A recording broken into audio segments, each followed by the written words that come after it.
Hello and welcome to Beginner Spanish Lesson 17, and today I'm going to cover definite articles used with the days of the week. Now, this was a theme I was going to cover in my previous lesson, but I forgot to mention it. My apologies. But there's a reason why I decided to separate this into a different video, and this is because there is a particular use for the definite articles with the days of the week. So all the days of the week are masculine nouns, so if you were to use definite articles with them, it would be el and los. So if it's singular, you would say el lunes, el martes, el miércoles, el jueves, el viernes, el sábado, el domingo.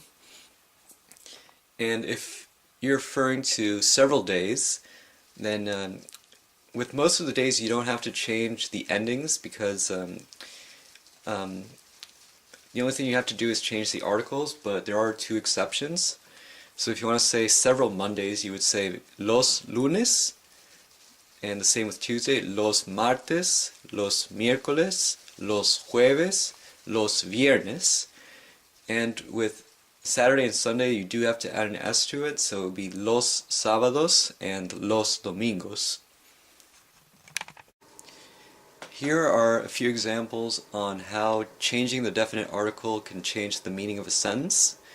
So for this example I'm going to use the verb trabajar, which means to work.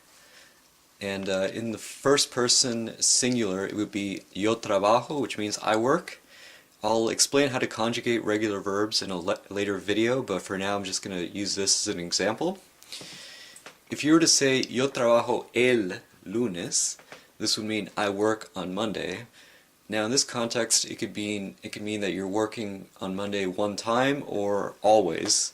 So you would say yo trabajo el lunes if, for example, you don't usually work on Monday and you're called in to work on Monday. Or it can also mean that you usually work on Mondays all the time. If you were to say